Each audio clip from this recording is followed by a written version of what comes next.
1 बजीदेखि चाहिँ पुलिसले सिटी पुग्यो 1 बजी सिटी पुग्दाखेरि त अब हामी त्यति उयो सोचेन 1:30 देखि चाहिँ पुरै पुलिसहरू आएर हामीलाई अलाउड गरे हामी भाग्दा नभाग्दा पानीले यता पुल फुट्यो भनेर पानी आइहाल्यो मेरो चाहिँ दुईटा सानो सानो 2 वर्ष 1 वर्षको नाता नातिनी छ तिनीहरू लिएर म यहाँ उयोसम्म त आएँ तर जिउको केही निकाल्नु पाएन हामीले सबै मेरो सबै त्यही अब ज्यान चाहिँ बचाउनु पायो यति नै हो ज्यान चाहिँ बचाउनु पायो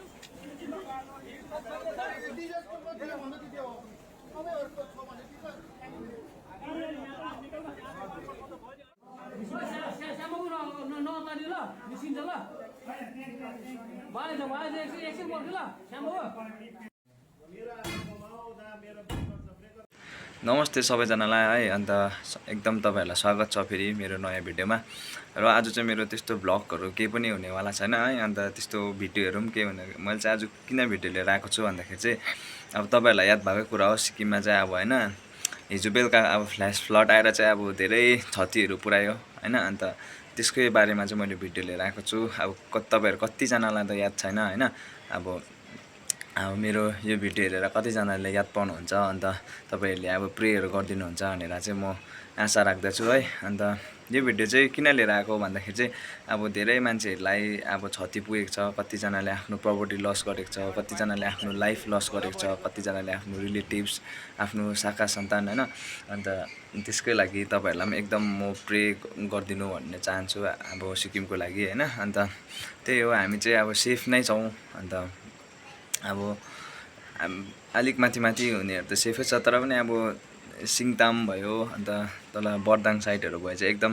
लस भएको छ अन्त जति पनि एफेक्टेड भएको है जति पनि हाम्रो त्यो एफेक्टेड हुनु भएको जति पनि हाम्रो त्यहाँको इनोसेन्ट पिपलहरुलाई चाहिँ सबै भगवानले सधैँ हेरिरहुन् आउने दिनमा अब फेरि पनि त्यस्तो चाहिँ अब चाहिँ कसैकोमा पनि नहोस् है एकदम दुःखको घडी अझै त्यो भन्दा दुःख त हाम्रो देशको सैनिक है 23 जना सैनिकलाई पनि बगाएको अब खबर आएको छ त्यो उनीहरुको बडी भेट्ला या नभेट्ला तर एकदम दुःख लागेको छ है एकदम हामी पनि दुखित छौं त्यो ठाउँमा नभए पनि हामी टाढाबाट हामी एकदम दुखित छौं है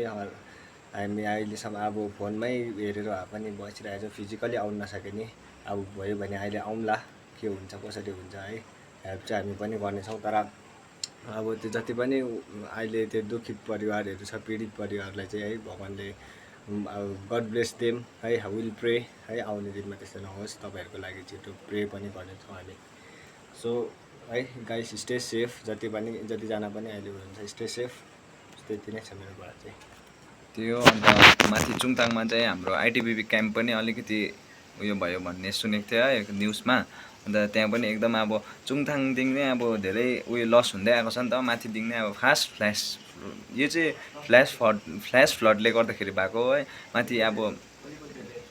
यो लोनार्क लेक भन्ने दिन चाहिँ स्टार्ट भएको खासमा चाहिँ यहाँनिर चाहिँ अब बादल फाट्यो भन्छ खै बादल चाहिँ कसरी फाट्छ तर हैन त्यही फाटेर चाहिँ अब खासको मेन रिजन यो फ्लड आउनुको रिजन चाहिँ त्यो हो माथि लोनार्क लेक नर्थ सिक्किमबाट चाहिँ स्टार्ट भएको छ यो चाहिँ हैन अन्त अब के भन्नु हैन अब कन्टिन्युअसली पानी परेको थियो यो पानीले गर्दाखेरि अब त्यहाँ माथि नै अब बेसी एक्सेसै उयो भयो अन्त दिक्चो ड्याम त्यो ड्यामले गर्दाखेरि पनि अलिक उयो भएको छ अन्त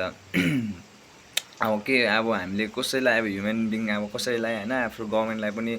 दोष दिन सक्दैन हामीले कसैलाई दोष दिन सक्दैन यो किनभने यो चाहिँ अब नेचुरल डिजास्टर हो अब यो चाहिँ अब भगवानको खेला हो हैन अन्त त्यही भन्न चाहन्छु म पनि अब सबैजनालाई हैन अब तपाईहरु जसले पनि आफ्नो प्रपर्टी आफ्नो जे जति लसहरु गर्नु भएको छ तपाईहरुको लागि एकदम धेरै प्रे गर्छु है अन्त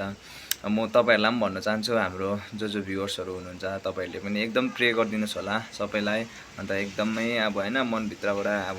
आउँदो दिनहरुमा हैन उहाँहरुलाई राम्रो भएर जाओस् गडले हैन अब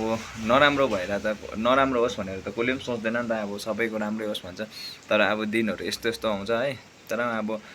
तपाईहरु सबै जतिले पनि हेर्नु हुँदैछ तपाईहरुले पनि प्रे गरिदिनुस् होला अन्त यो भिडियो जति सक्दो शेयर गरिदिनुस् होला अन्त अब सबैलाई पुर्याउने कोसिस गर्नुस् होला अन्त त्यही भन्न चाहन्छु तपाईहरु पनि स्टे सेफ अन्त